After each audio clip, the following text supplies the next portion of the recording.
Nu, man taču arī ir jāpakomentē politika, kas šodien notiek. Tagad jau visi komentē. Visiem ir viedoklis. Nu, man arī. Nu, man tāds vienkāršs. Man to mācīja skolā aritmētikā.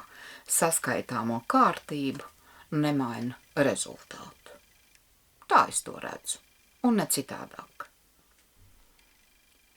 Un, ka nav kazai piena, tad nebūs arī. Tas ir tāds sens un labs teiciens. Tagad es to saku jaunai paudzei, atcerieties, ļoti labs teiciens, jo, ka nav, tā nebūs. Bet citiem ir.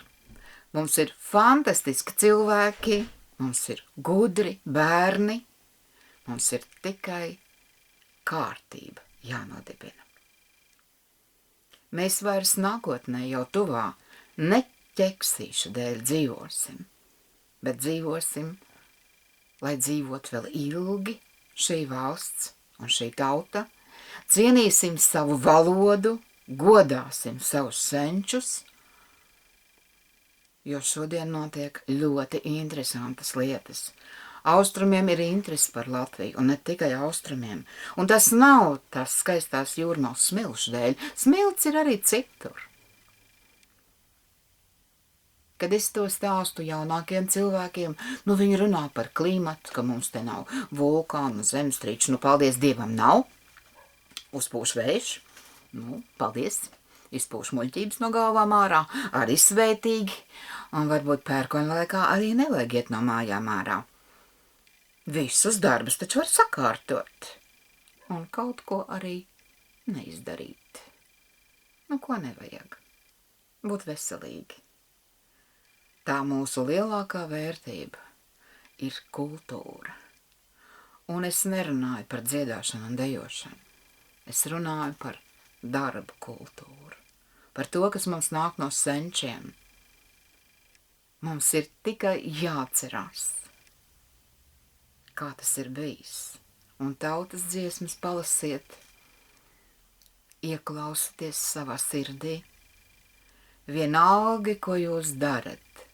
Viss ir jāizdara labi. Un ar prieku. Mans tēvs kādreiz teica, ka atei arī jātīra prieku, un es viņam piekritu. Ātrāk izdaram darbiņu, un ir prieks. Nu, ir jau var.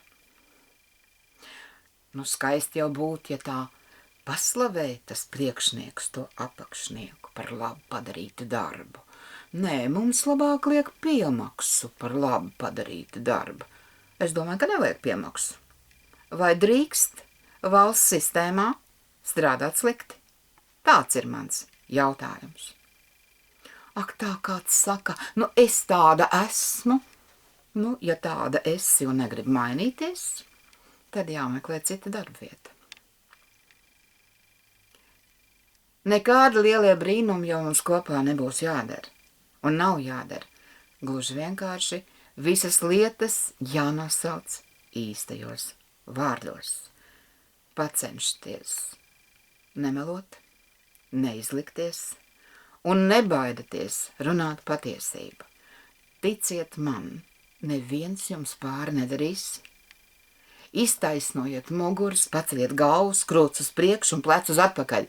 Būs labāka veselība un mazāk sāpēs mugura. Lai jums izdodas turēt muguru. Atā!